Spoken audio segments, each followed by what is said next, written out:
कक्षा नवम पाठ रघुवंशम पाठ से आज हम पढ़ेंगे।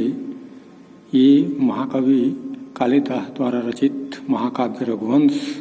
के प्रथम संसर्ग से यह पाठ लिया गया है।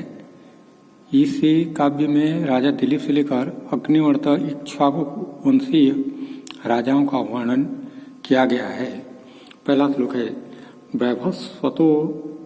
वैवस्वतो मनोहनाम माननीयो मनीषिणाम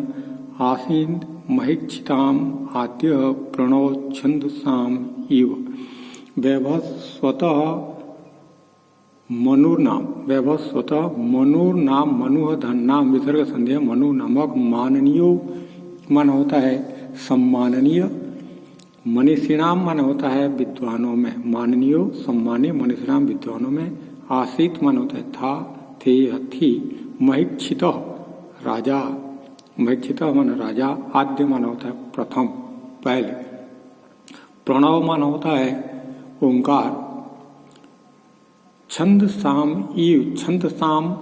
वेद मंत्रों में, इव भांति या तरह,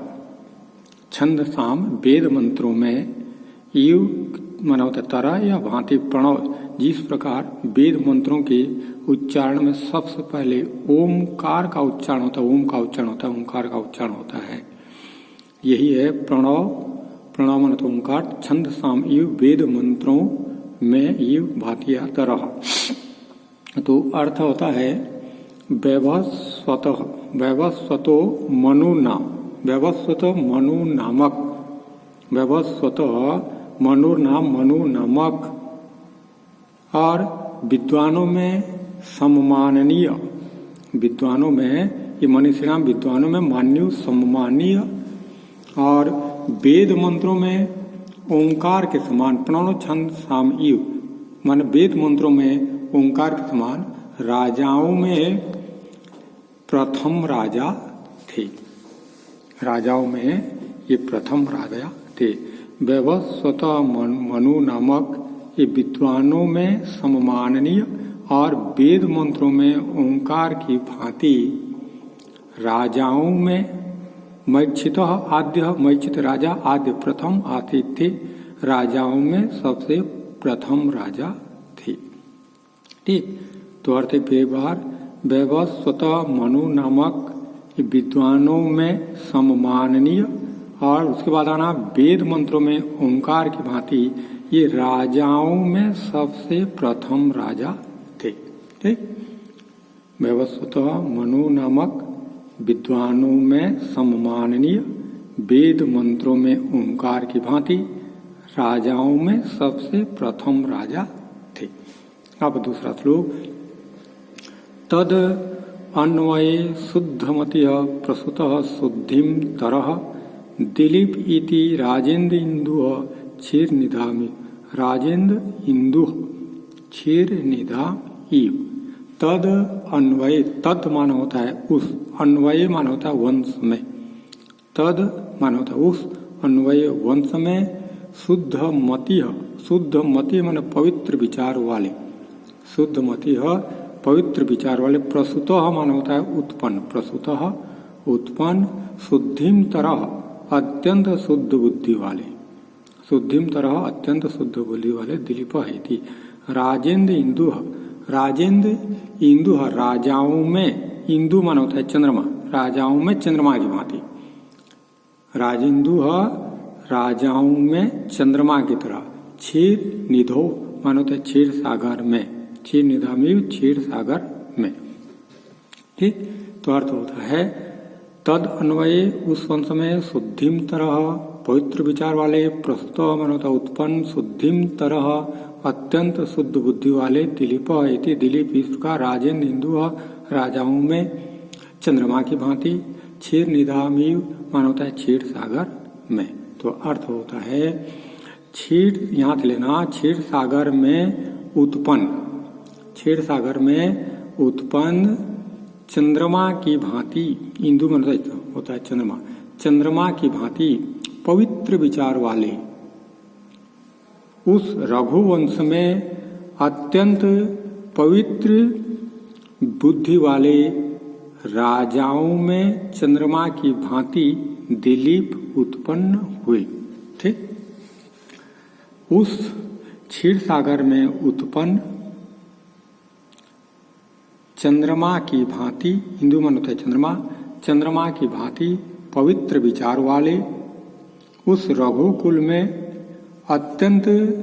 पवित्र बुद्धि वाले, शुद्धिमतर अत्यंत पवित्र बुद्धि वाले राजाओं में चंद्रमा की भांति दिलीप उत्पन्न हुए। ठीक, शुद्धिम तरह अत्यंत शुद्ध बुद्धि वाले, शुद्धिम तरह मान होता है अत्यंत शुद्ध बुद्धि वाले, क्षीर सागर में उत्पन्न चंद्रमा की भांति पवित्र विचार वाले उस रघुवंश में अत्यंत शुद्ध बुद्धि वाले राजाओं में चंद्रमा की भांति, राजाओं में चंद्रमा की भांति दिलीप प्रस्तुत दिलीप उत्पन्न हुए। ठीक, क्षीर सागर में उत्पन्न चंद्रमा की भांति पवित्र विचार वाले उस रघुकुल में, उस रघुवंश में अत्यंत शुद्ध बुद्धि वाले राजाओं में चंद्रमा की भांति दिलीप उत्पन्न हुए। ठीक, अब 32वां श्लोक है, आकार सदृश प्रज्ञ प्रज्ञया सदृशागम आगमे सदृशारम आरम सदृशो उदय। आकार सदृश, आकार मतलब रूप, आकृति, आकार मतलब रूप, सदृश समान, प्रज्ञ, प्रज्ञ मानता है विद्वान या बुद्धिमान, प्रज्ञ बुद्धिमान, प्रज्ञया माना होता है बुद्धिमता, प्रज्ञ बुद्धिमान, प्रज्ञा बुद्धिमता, सदृशा आगम, सदृश आगम माना होता है शास्त्र ज्ञान, आगम शास्त्र ज्ञान, आगमे शास्त्र ज्ञान के द्वारा, सदृशा आरम माना होता है कार्य, और आरम सदृश उदय, आरम माना होता है कार्य, सदृश समान, उदय माना होता है फल। ठीक, तो अर्थ होता है आकार मतलब रूप, सदृश माना होता है समान, प्रज्ञा मतलब बुद्धिमान, प्रज्ञा माना होता है बुद्धिमता, सदृशा आगम, आगम माना होता है ये शास्त्र ज्ञान, आगम शास्त्र ज्ञान, आगमे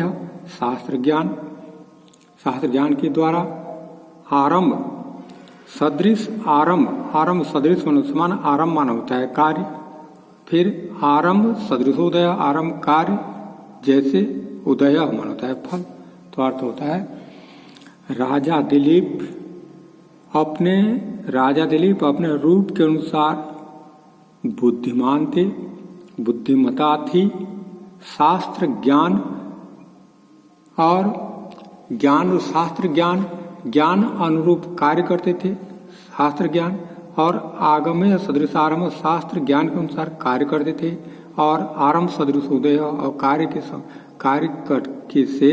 उन्हें फल की प्राप्ति होती थी, कार्य के अनुसार उन्हें फल की प्राप्ति होती। आरंभ सदृश, आरंभ मतलब कार्य, सदृश समान, उदय मतलब फल, जैसे कार्य करते थे वैसे फल की प्राप्ति होती थी। फिर एक बार राजा दिलीप अपने रूप के अनुसार बुद्धिमान थे, बुद्धिमता थी, और शास्त्र ज्ञान के अनुसार कार्य करते थे, आगमे सदृशारंभ, और शास्त्र ज्ञान, ज्ञान अनुरूप कार्य करते थे, और आरंभ सदृश उदय, और कार्य के अनुसार उन्हें फल की प्राप्ति होती थी। फिर एक बार राजा दिलीप अपने रूप के अनुसार बुद्धिमान, बुद्धिमता, शास्त्र ज्ञान और ज्ञान के अनुसार, शास्त्र ज्ञान के अनुसार ही आगमे सदृश आरंभ, आरंभ मान होता कार्य, शास्त्र ज्ञान के अनुसार कार्य करते थे, और कार्य के अनुसार उन्हें फल की प्राप्ति होती थी। ठीक, राजा दिलीप रूप के अनुसार बुद्धिमान थे, बुद्धिमता थे, शास्त्र ज्ञान में निपुण थे, शास्त्र ज्ञान के अनुसार कार्य करते थे, और कार्य के अनुसार उन्हें फल की प्राप्ति होती थी। तो ये तीनों श्लोकों के अर्थों की तैयारी कर लेना है और कॉपी में लिख लेना है, और शब्द रूप धातु रूप की भी तैयारी करते रहना है, यही गृह कार्य है।